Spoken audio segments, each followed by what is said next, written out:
Hello and welcome to the Bluff Creek Project Podcast. I'm Tate Hieronymus and I am your host, and I'm having a good day. Thank you for asking. Today we have Wolfgang Moser. Is that how you say it? That's exactly how you say it. Yep. That's it. So yeah, we have awesome. We have Wolfgang Moser on, and I've camped with him a couple times. And he's a really fun guy to sit around a campfire with and have some beverages and talk to. So Wolfgang, how are you doing today, buddy? I'm great. How are you, Tate? I can't complain. Just, it's another day in the life. Exactly. So what are you up to currently with all the COVID thing, man? How's life been? Oh, it's been weird. I mean, obviously, it's, I was already sort of a germaphobe to begin with, so like when this hit, it sent me in a downward spiral of like scrubbing my hands with 99.9% alcohol every day. So yeah, it's going with just about the way it's going with everybody else, except with more anxiety. Yeah, this is a germaphobe's worst nightmare. It is. It really is. What about you? How are you holding up with this? I actually enjoy it. I'm not a people person, honestly, so I like not going in public. I don't mind it at all. And selfishly, I can't remember who I told this to. I was like selfishly, I enjoy it selfishly because I know other people aren't doing anything, so I'm not missing out. Right, exactly. It's funny that you say that because when I met you and you wanted to go camping and stuff, honestly, like that was around the time of my life in California where I just wasn't going out at all, hardly anymore. I just was tired of like so many people. I mean, not people that I knew, but being around crowds of people. Yeah. And I was just staying at home and chilling and working from home and drinking and, and watching movies. And I didn't feel like I had to impress anybody or whatever. So like that's exactly you came around at a good time to where it got me out of the house again. I was like, oh, this is awesome. Like life is beautiful when you go camping. And it wasn't that many people around, and it was just perfect. It was awesome, yeah. Who's that fellow? Joel, was that his name? Joel was one of them, and then Tristan was there. Nice guy. Tristan too, yeah. Yeah, those guys were fun to hang out with. There was that cool Dust Devil we saw. Oh my God. Time. That was like one of the most amazing things I've ever seen. It lasted so long. I know that. I was like, dude, that's incredible. I know. I still have that video. And then you ran into it. Oh yeah.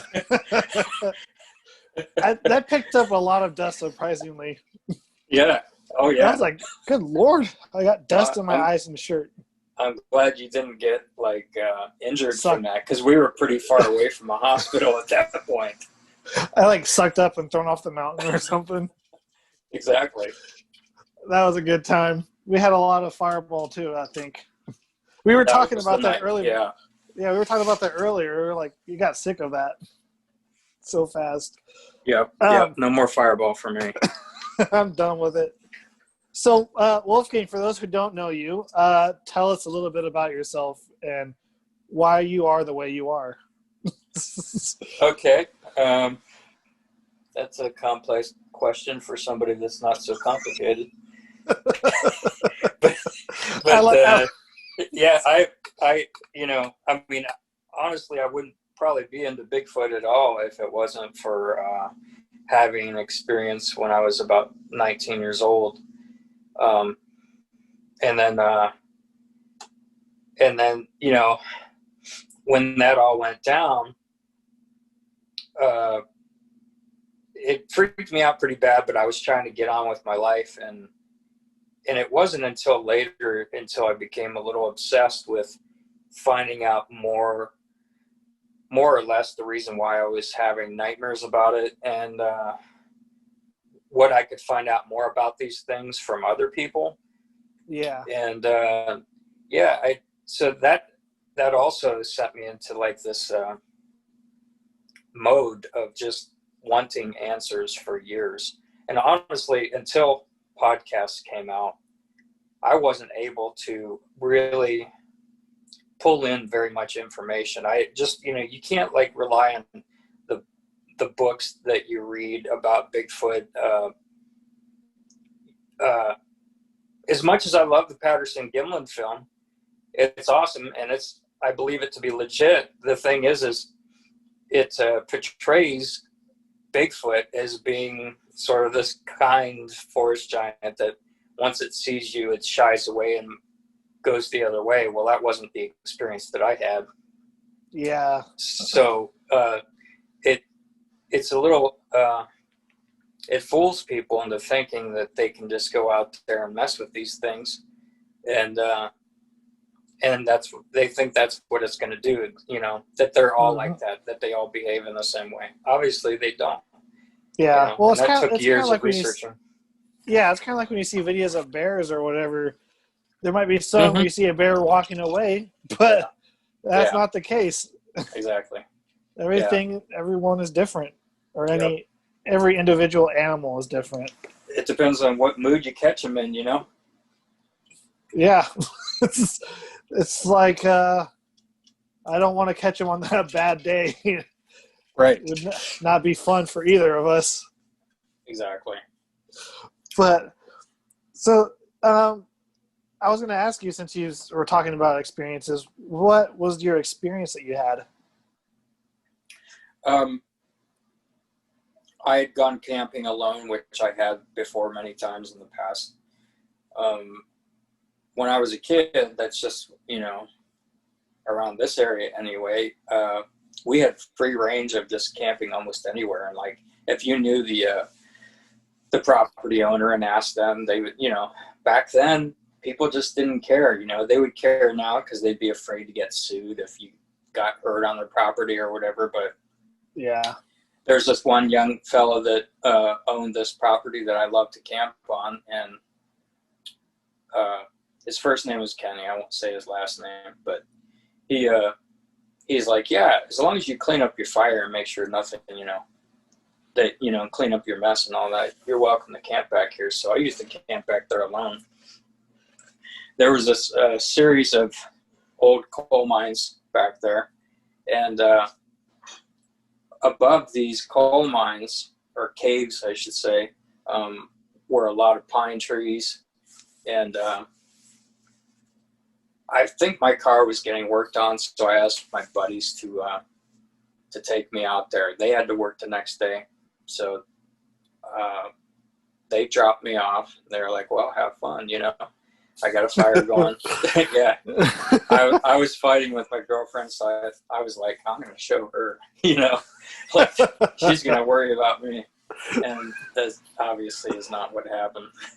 But I fell asleep, and about 1 o'clock, 2 o'clock in the morning, it got super cold, and I started blowing on the coals on the fire. And when I woke up, I felt uneasy, like I was rudely awakened, and I was. So I didn't realize that something had screamed at me and made me wake up. But when I started blowing on that fire, it screamed at me again.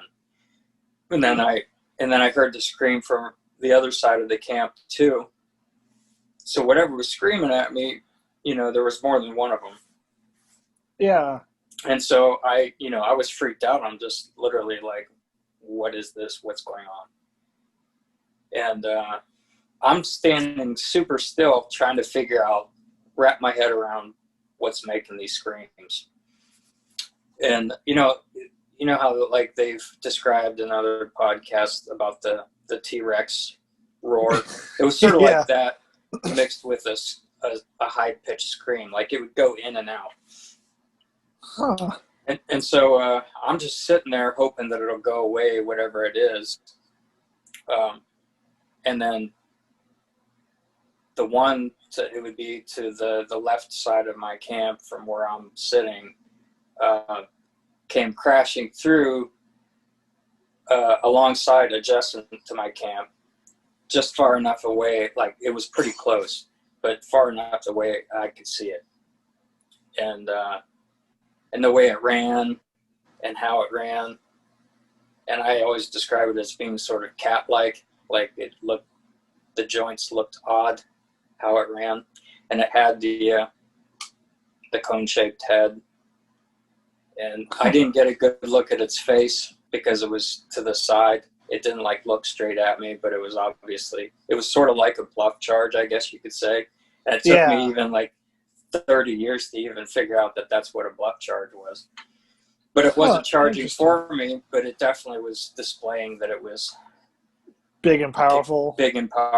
And then was running to the other side of the forest where the other one was screaming. So, and I later found out by like going back there several times that there's like a little valley, like it could easily go through without being detected in any way, because, you know, it's sort of like a huge ditch, you know? Yeah, exactly. And so, you know, I didn't realize that, and then I just, you know, once it ran through the camp, and luckily it ran in the opposite direction of where I would have to go to leave the camp. And so I just literally stood up and I walked out. When I got to the road, I ran home, you know, ran to my parents. I wasn't living at home at the time, but it was down the road from my parents, and I was pounding on their door, you know, trying to get in. In the morning. Yeah, trying to get in because I didn't have a key or anything. And, you know, they knew something major had happened. And, yeah, that was my visual. Any chance that it could have been the guy's property you were staying on messing with you, or no chance at all? No chance at all, because he was a young guy, and just at the hour that it was, and he was actually a pretty short guy, and this was obviously pretty tall, and it looked like the Patterson-Gimlin film if Patty was like young and worked out, you know, like didn't have like all the chub on her, you know. Yeah. It looked very lean, like you know, as they say, like a basketball player, you know. Like a Kobe Bryant kind of thing. Exactly. But you know, with the cone-shaped head, and it was obviously furry. I could tell that it was furry, but it could have been dark brown or black hair. I don't know, but yeah, I've heard other people describe it as like somebody wearing a hoodie, you know, and it did look sort of like that. But it's, you know, the way it ran through there, and I always say this to people like that think, well, what if it was somebody messing with you? Well, I could have had a gun, and there were people, especially back then, that just carried guns in woods all the time. Yeah, that's not smart to be messing with. Wise to do. So when it ran past you, did it look at you or anything, or did it just didn't look at me?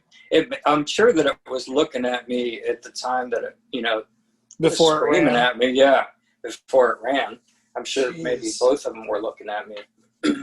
But I couldn't see it. So it was a long walk out of the woods, you know.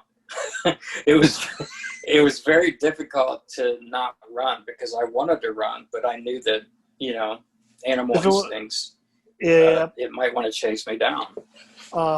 Did you have a flashlight with you or anything? I did. Do you remember those little mag lights? Yeah. I had one of the little ones, but it worked pretty good at the time.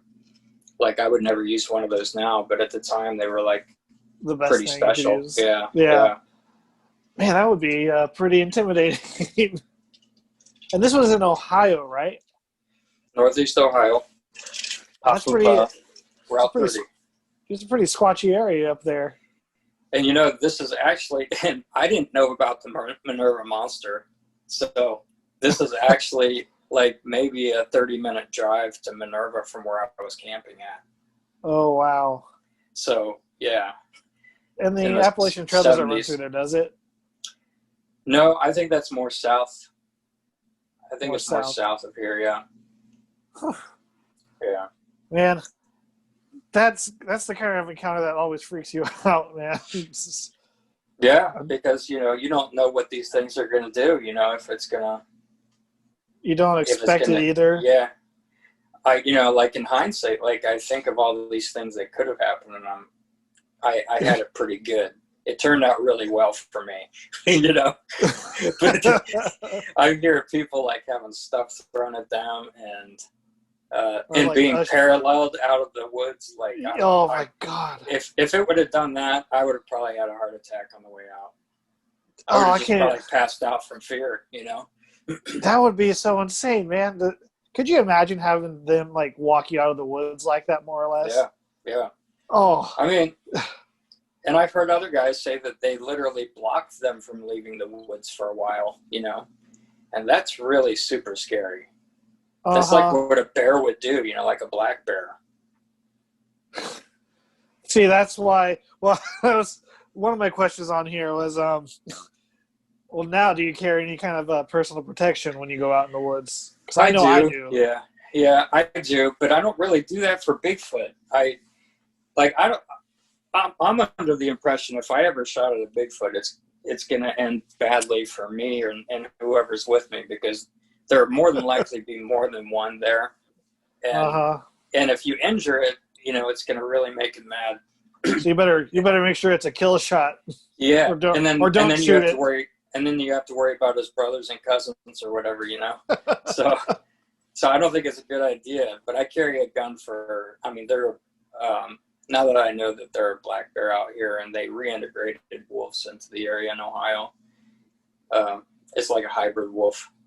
And, of course, coyotes and mountain lions. They've been catching mountain lions on game trails out here. So I carry because of that. Yeah, well, I live in Iowa now, so there's not really a lot of black bear or mountain lion, I think, if any. So, yeah. But I'm going to be moving to Florida here in September, so I'm sure there's territory. I want to see if I can have any skunk ape action down there. Yeah. So we'll find out. So when you go into the field, do you ever try any different methods or techniques when you go out to see if you can do illicit responses?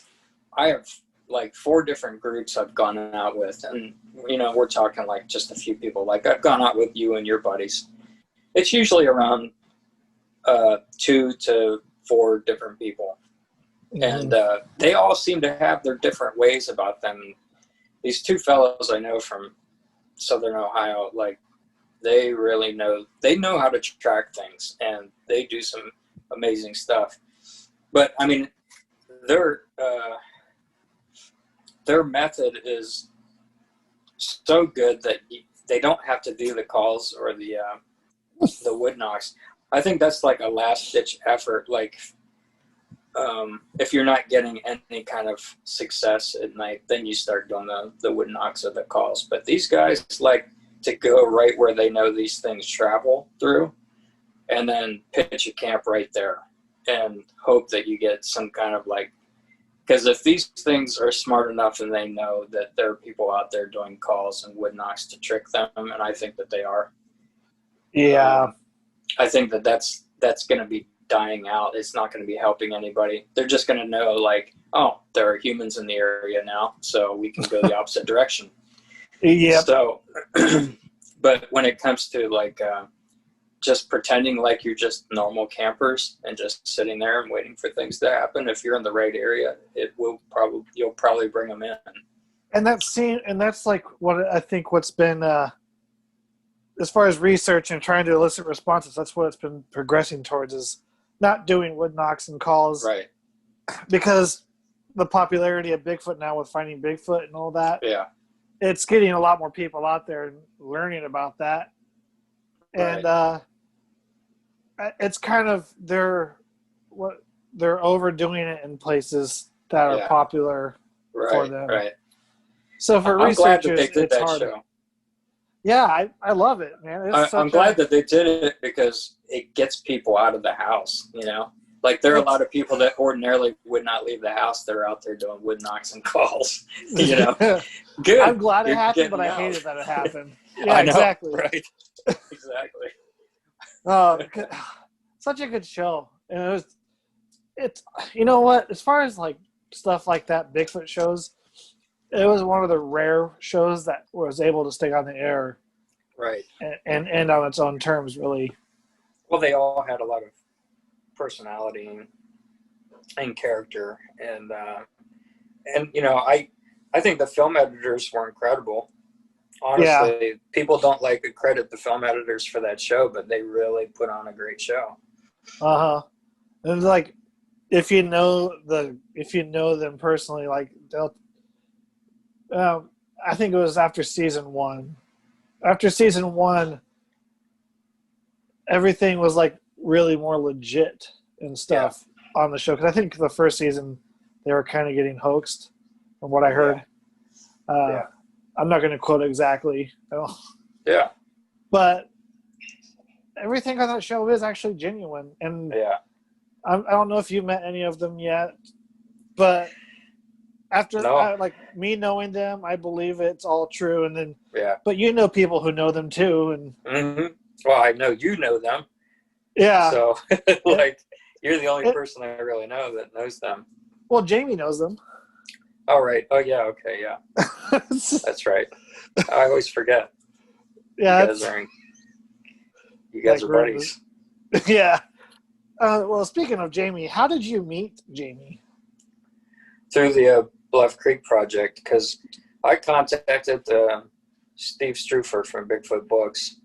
I think I didn't know who to tell my story to, you know, so like I was contacting random people that probably didn't care to begin with. But I contacted Steve, told him my story, and I told him, or I mentioned that at some point I would be up in Willow Creek and I'd stop by. Well, my girlfriend and we decided to take a Bigfoot road trip and not necessarily look for Bigfoot, but just see all these spots, that are popular in Southern California and then going into Northern California. So we stopped at the Painted Caves to check that out. And what is the Bigfoot bookstore in Santa? Bigfoot Discovery Museum. Yes. Stopped and visited Mike there, which was great. I mean, his little shop is awesome. And then we stopped in Willow Creek, and Steve, that's right. This is how this came about. I donated some game cameras to Bigfoot Project, or Bluff Creek Project. And he was like, well, if you're going to be in town, Jamie's going to go change out some cameras and you could meet up with him. And that's when we met Jamie. So we met at a certain point. I forget it, some little creek. We couldn't go to Bluff Creek, he said, because there was some sort of tree disease going around and they wasn't allowing people into that area. And the gates were closed. Yep. Yeah.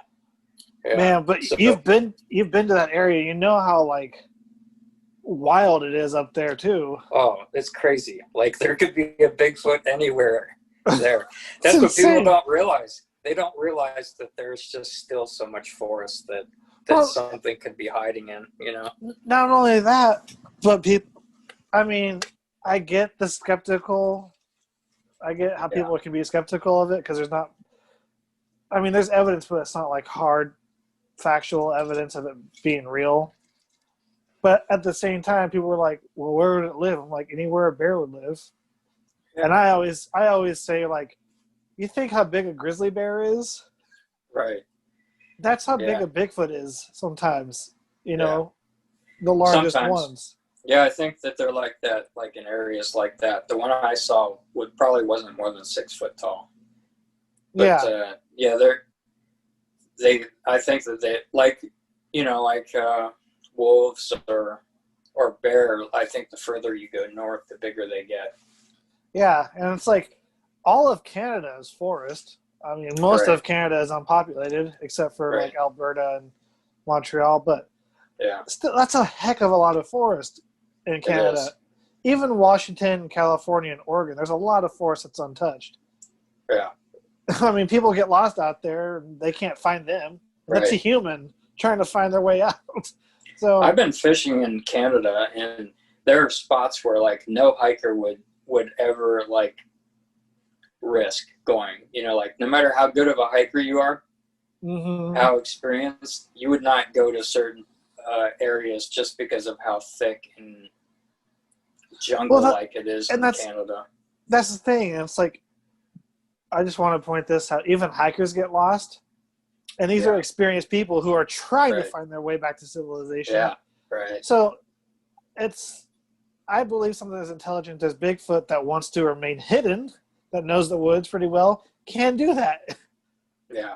And that's why you don't see that many of them, because they know what they're doing. I mean, that's where they live. The guy that came out and took the report for whenever I had my experience in, I believe it was 91.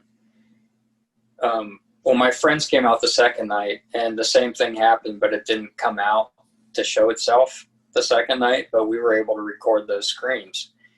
And it was weeks later that this fella that his name was Robert Morgan came out and took a report. And that's something that he mentioned was just, you probably, were like in their area where they either like to sleep or travel through, and you made them angry, and they did a good job of like chasing you out. So, but that's just and when you think about that sort of thing, it really is typical ape-like behavior. I mean, and it's really strategic too. It seems like it really is. It really so it shows a level of intelligence there. Oh yeah, absolutely. I mean, I think they're way smarter than what people assume, because you have all these people out there hanging food or trying to bait them in some way, and they're just way too smart for that. That's what I think. They're way too smart for the cameras and all that stuff. Yeah, even like a chimp or a gorilla in a zoo, those things are smart, man. I mean, they can learn sign language for crying out loud.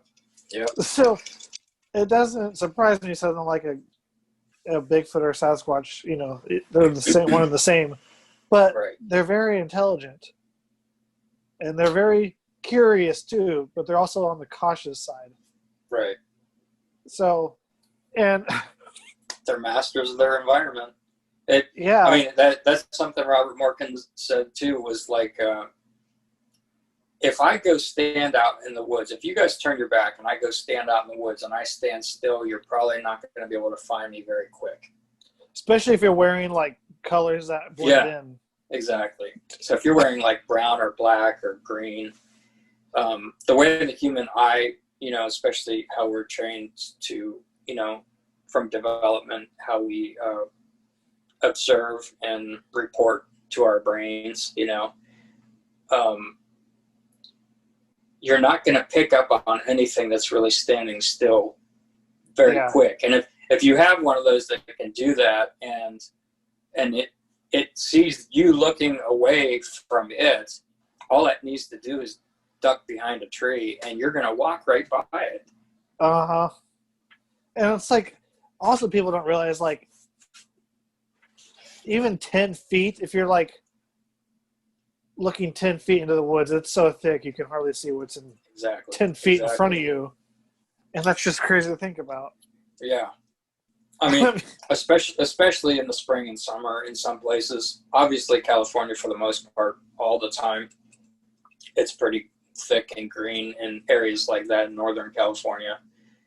Oh, I mean, even whenever it's kind of dry, it's still so thick that you can't see very far. It's insane. And like but until people actually get out there and experience for themselves, they're going to be they're going to be like, oh, no way. Yeah. Right. But those are the kind of people who just want to argue everything and don't have anything to do with their lives. And they don't care enough to really look into it.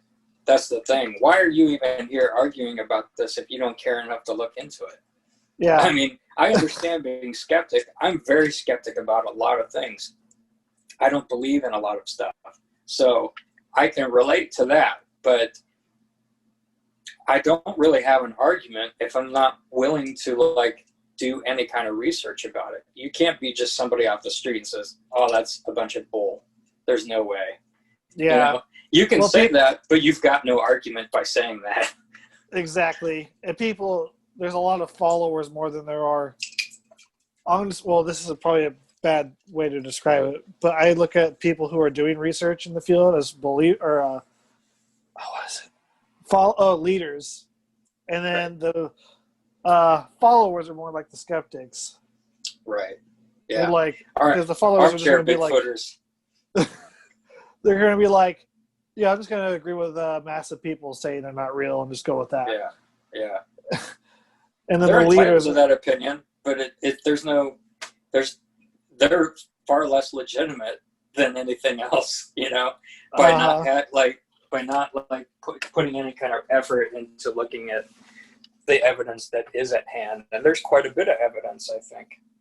Well, they're going to be just like, well, the majority of people say it's not real, so it must not be real. So I'm just going to go with that. I'm like, that's stupid. It's a stupid reason to base your evidence on, or. Dude, I wanted to bring up your FLIR footage because that impressed me. When I looked at it, you showed it to me at camp, and you were like, check this out. And I was like, oh, that's compelling. That looks really cool. And then you showed me where you took the footage, and I was like, oh, okay. I get this now. This is intense. Yeah, so I was interviewed on a podcast. Actually, the guy who interviewed me is actually from Des Moines here. Oh, okay. So that was kind of cool. But I was explaining to him, and you've been there. I don't want to say where the spot is exactly, but and I won't either. But but when you're going there at that parking lot, me and my friend were there that whole time, and you see on either side of that parking lot, it's pretty steep on either side. It is. So no one's going to be really walking past us. Unless they're like way down in the valley, and it's like way down there. Especially at the time of night where you were doing that. I mean, it wouldn't make sense to be.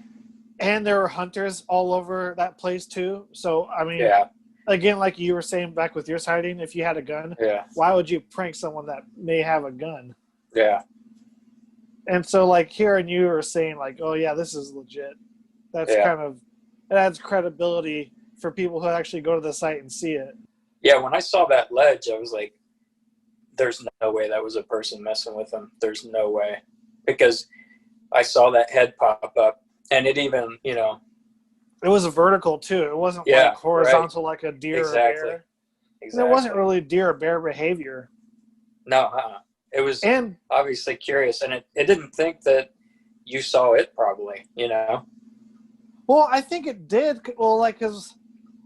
Oh, man, it was so smart, because at first it did that whoop, and I didn't even think to go in the direction I heard it. I was like, let's backtrack over here and look around. Yeah. So it was smart enough, and it had a lot of distance between us because you saw it I think we were there at night. But regardless, there's a lot of debris, and to run after it, you'd have to run around the hill. Exactly. That's what I was thinking, There's no way. Even if I was to run to it where I was standing when I first initially heard it, it could have got away so fast. Because right behind it is a huge steep hill. Yeah, and there's another aspect to this. If you were playing a prank, why would you want to go to those lengths to pull that prank? And you'd want to be accredited for pulling off that prank. You'd be like, I'm the one that did that. I was messing with you guys. Yeah, I haven't even released a video, and it's like, because I know what it is personally. Yeah. I have my strong opinions on what I think it is. Mm-hmm. But it's like one of those videos that it's definitely something intriguing, but at the same time, it's like people are going to argue, well, dude, it's probably nothing or something, Yeah. But what's also curious to me is you saying that it looked legit because of the area that you saw it in. You're like, yeah, there's something here. But my buddy that was with me, I actually didn't know this at the time, but he's skeptical about it. He's skeptical on Bigfoot. Yeah. And then if you ask him, he's like, oh, I don't know what it was, but I can't really place what it was either. And I understand that. I have a buddy that was the same way. The guy that was there, one of the guys that was there on the second night when we were getting screamed at, he literally thought it was demons screaming at us. So I can't like, that's his opinion, and okay, that's But what's funny is like that night when we were up there. So I understand. Yeah, it's like, well, I knew what it was because it's just from personal experience, and research. I knew what it was. But what's funny is before we got there, I was getting all like nervous and stuff. Yeah. And we already had the tent set up, and he's like, "Oh, you're just worrying too much." And literally after that, he was like, "I wouldn't mind a change of scenery." Yeah. Well, like we don't. I'm sure, like with your experience and then mine, I genuinely wasn't expecting anything to happen, and it happened. Something happened. Oh no! I mean, I wasn't expecting it all. Like, in fact, when I go camping with all these buddies, including yourself, and I've said this at camp before, like I'm just happy to be out in the environment and having a good time with my friends. You know, I've heard you say that to me too. Yeah. If something happens, fine. If not, I had a great time. So I keep that mentality all the time. Like, don't be expecting anything because it's probably not going to happen. But sometimes it does. Something like really odd happens, like the last time I went out, and it puts things into perspective really fast when you think, okay, I'm obviously in very close vicinity of these things right now. So, like, how do I proceed? You know, and like do you kind of feel like, for me, I would feel like even to this day, I recorded that film or that FLIR footage like in 2016, and still to this day, 2020, I can't believe that it happened. Do you kind of feel the same way with you? Like what happened with you? I think it's just our brains, like, because if it wasn't for my buddies being there on that second night, I probably wouldn't even believe anything that happened on that first night. At this point, I'd be like, I had some sort of psychotic episode, you know, in my brain, and like maybe it was a dream, you know, that sort of thing. But now that I know what I know, obviously that's, you know, I shouldn't question or doubt myself. But I know exactly what you're saying, where like it's really surreal because it puts you in a position. Like all this time. Yeah, it puts you in a position at the time, like you want to, because it will scare you to the point that, or freak you out, so to speak, to the point of this can't be real, you know. And I think that's exactly what happened. That was my first initial thought whenever I saw that thing, was like, this can't be real because these things don't exist, and if they did, they're not from Ohio, that's for sure. It's like you're telling you. It's like you go into thinking like, oh, dude, these things are real, and then when something's happening, you're trying to say they're not real. Yeah, right. And you have one running right by you.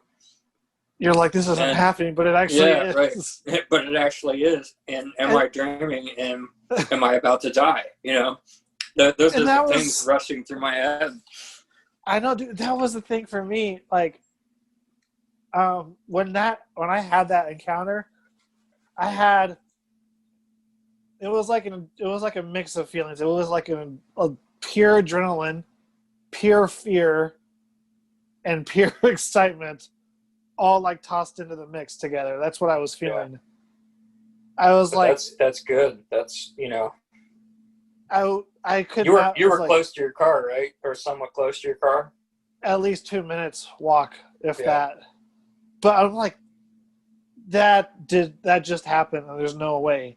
Right. And what sucks was like, you've probably used like FLIRs and stuff, right? I haven't actually. What? The only FLIR experience I've had has been with you guys, or like I had a buddy bring one out the last time I went camping. But other than that, I wish I should probably get one at this point. Well, like, I'll tell you this, like, practice using it, because when I had mine, I couldn't really see on it. Yeah. I'm sure if I go back now with the experience I have with them, I'd be able to see it. But I didn't even know what I got, if I got anything, until I got home like 2 days later and saw. Yeah. And then from the feeling that I had after I saw the footage, I'm like, there's no freaking way I have that. Yeah. I mean, like I said, it's not great, but I know what it is. Right. And it made me so excited. I was like on cloud 9. I mean, that's how I feel about my audio. Like, I have all these really special audio recorders because that became a thing for me, is like getting good audio. But I've never recorded good audio of one doing the screams or the whoops. I got them on my phone, but if I would have gotten them on like a really good professional audio recorder, it would sound so much better. You sent me some of the stuff you got, and I was like, dude, there's something there. But that was all on my iPhone. Like, I just pulled my iPhone out and started shooting video and converted it to an MP3 to share with people. But iPhone does not record very good sound, whenever it comes to like that type of thing. Yeah, I mean, that's the only thing. I mean, from what I heard, it was really good. But I'm sure if you had like a good audio, like you were saying, yeah, like oh my God, a nice Sony or something like that. Yeah, that would have been great to have something like that. No, there was definitely something there. When I heard it, I was like, dude, that's awesome. Yeah, they were like whoops, like whooping sounds. Do you still get action out there where you are, or no? Well, yeah, man, when I moved back to Ohio, I started going camping quite a bit, and just nothing happens ever. But the last time I went out with these two guys. Like I said, they're really good trackers, and we found a really good structure, and we basically set up camp right by that structure. And we had action within a couple of hours of being there. We started hearing tree knocks. We were just minding our own business and having conversations about this or that, and then suddenly you could hear like a giant tree just crash to the ground not far from our camp. And I caught that on good audio. And then for the remainder of the night, sporadic wood knocks. And then I think I got a whoop sound. Did anything come into camp later that night, or what's that? Did anything come into camp later that night after all? No, nothing came into the camp, which is strange because that's very aggressive when it pushed the tree down. And I thought, okay, this is going to be a really long night because we hiked in there an hour and a half, 2 hours just to get there.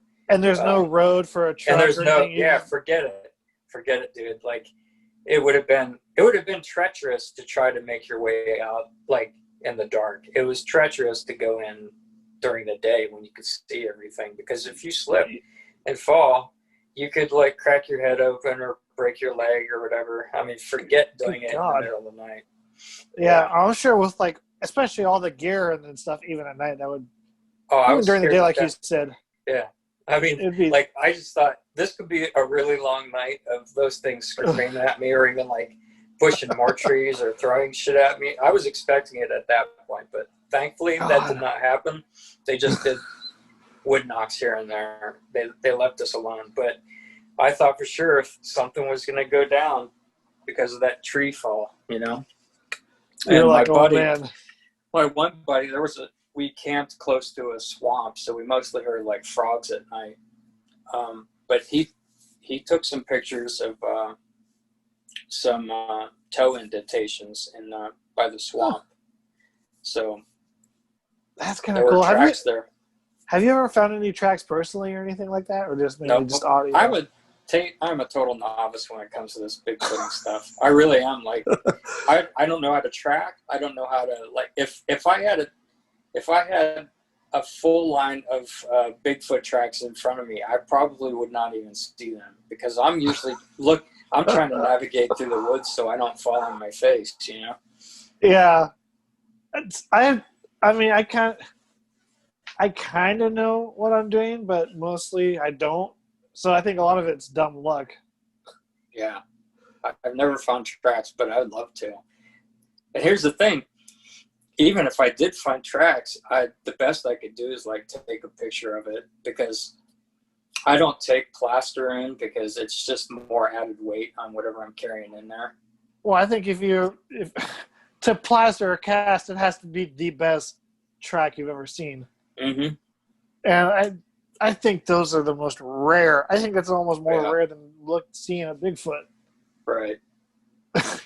Yeah, the circumstances have to be perfect, like the way the soil is, whatever type of soil it is, whether it has a little moisture to it. It would have to be perfect. Yeah, because like people see Bigfoots, but they'll go over there, they don't see any tracks. Yeah.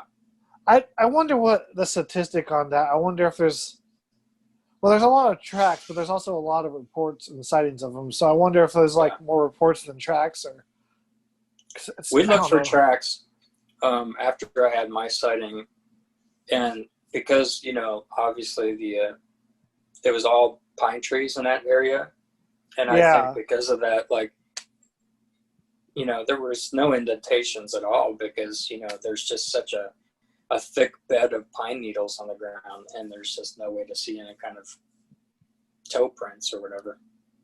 Exactly. Like we found, I think we found a track up by Louse Camp over in the Bluff Creek area. Right. It could have been a boot. It could have been a Bigfoot. I'm not exactly sure, but it is interesting. Sometimes tracks are misleading. You have to have it, like I said, you have to have a really, really good one to actually be sure. And that's the bad thing about it. But it comes with the territory of looking for these things. Sure. Yeah. You definitely have to know what you're doing when looking for that stuff. I'm still learning. Yeah. I like that thing like Cliff said, there is no Bigfoot expert. There's always learners. That's very true. That's truth with a capital T and a capital Ruth. Stupid. So I got to ask you, because this is the Bluff Creek Project Podcast, and the Bluff Creek, as we know, was home of one of the most famous videos of Bigfoot on the planet. What are your thoughts on the Patterson-Gimlin film? Do you think it could be a real Bigfoot or a fake? What do you think? I have a lot to say about that film because... Please do. Here's the thing. I was fascinated with special effects whenever I was a kid, and I took Dick Smith's makeup course in high school. And Dick Smith was the Academy Award winning makeup artist for The Godfather. And he was he had this class that, he would put on for people that were fascinated with this craft that obviously there was no school for it. If there was a school like Art Institute of Pittsburgh, it only touched upon that aspect of it. So it was more of a self-taught thing. So Dick Smith would tell you what materials to use and how to do things. And I was into monster movies. And when I look at the movies that were being made in the 60s, even the rather expensive films, they couldn't really come close to the I should say how the Patterson-Gimlin creature looked Patty. How Patty looked. And there are similarities. Like if there was a certain artist like John Chambers that did the Planet of the Apes makeup, there would be similarities. Like if he did other stuff, if he worked on other movies and he did an ape-like creation, it would look very similar to the Planet of the Apes. So I've never seen anything that looked remotely like Patty in any movies of that era, which tells me that, if this was a special makeup artist that had done this, it just doesn't make sense to me. It doesn't make sense at all because I know that makeup artists want to show off their work, and they, I know that somebody would have come out by now, but that's neither here nor there because of the gait of Patty and how she walked, and they're, they didn't even really realize that it was a woman Bigfoot. Yeah. Until later. And so, like, nobody picked up on the swinging boobs at all at first. And I don't imagine. You said boobs. Yeah. Boobs. But boobs. hey, at least I didn't say tits. You just did. But honestly, just I don't think that Bob Gimlin or Roger Patterson would have picked up on that either, even being right in front of the creature, because I can't imagine what was going through their minds when this was all going down. The last thing they're looking at is the anatomy, Yeah, they're just trying to get this thing on film. Exactly. And I just don't think that we had it. If you even look at the Bigfoot movies being now, they still don't look as good as Patterson, Gimlin, Patty. Yeah. Creature. They don't. No. So, like, tell me that that's a fake. Forget it. There's just no way. I'm very adamant that that's a legitimate film. I don't know how you could make it. I mean, well, who would you say the guy named? He did the makeup for Planet of the Apes. I knew it. John Chambers. Okay, I was gonna say Mark Chambers for some reason, but yeah. Well, he denied it too. Yeah. He denied doing makeup on that. And then, what do you think? What do you think of the Philip Morris guy coming out and saying he was the one that made it? I didn't hear that part, but so Philip Morris, he's a costume designer, but he came out and was like, "Yeah, Roger Patterson paid me money to make this." Is this the guy that? When did this come out? Oh, this was like a long time ago. This is like the whole. This is kind of when Bob Hieronymus was coming out and saying all this. Forget it, because I remember they tried to show how they did it, and they brought out this costume that looked so ridiculous and not even remotely close. Like, but here's the thing: like we were talking about earlier, I'll bring it back to this. You have the people that are like, oh, well, they proved that it was a fake, but they're not willing to look into the fact of that, the picture that they showed of this costume they had looked nothing like a Patterson Gimlin creature at all. No. So that's just silly. And obviously that's just somebody looking for attention, and they had no proof, If everybody wants proof so bad, then obviously you cannot believe these people that are saying that they filmed that. So forget it. That's out the door for me.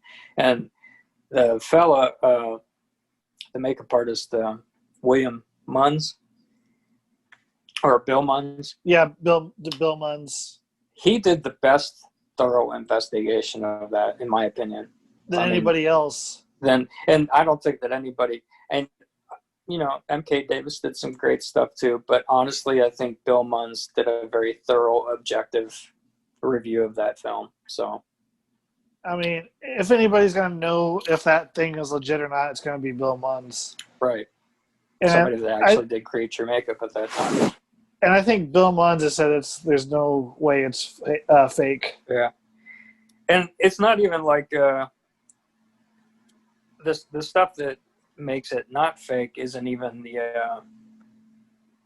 the hair or anything. It's the gait. It's the walk. Because it's kind of like pigeon-toed when it walks too. Exactly. And then it's a weird. Somebody to do that in a costume. And the legs are never like put as a human when you walk, your leg straightens out forward. Yeah. But in the film, it's like its legs are like always bent. It's never straight. Yeah. Something I want you to do the next time you watch it is it's not fully hair covered.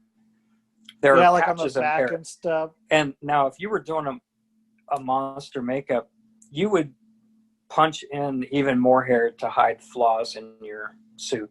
Or even like the zip, like on the zipper, you'd hide the flaws. Right. You'd hide more hair there. So there'd be a ton of hair on it, and it was actually a short hair, like a bear type hair. But if you were going to do a Bigfoot costume, for one thing, if I were going to do it, it would have longer hair, and it wouldn't have breasts.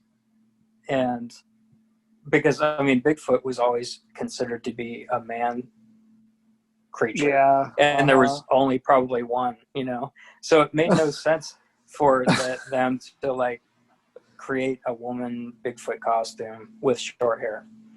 Yeah. Why would you do that? It doesn't make sense. No. I'm trying to think of like a really ridiculous thing to do that wouldn't make sense to people. I can't think of anything, but yeah. I don't. Yeah, why would you put breasts on a Bigfoot if you're going to do a costume? You can't make this stuff up. That's how they say that. You can't make it up. It's so true, though. Yeah. But no, for me, that film is undoubtedly real, and I'm like, there's no way. Now, another thing I want to mention, though, is it was the perfect circumstance. Like how we were talking about tracks and how like the soil has to be just right. In this case, the sunlight was directed in a great way for Patterson and Gimlin at that moment to capture that video or film. Because had it been almost anywhere else, it would be even harder to see. A lot of people don't realize that, like the film, if you were to watch it, in its purest form, just on a screen from the film itself, it's very, very, very difficult to make out anything.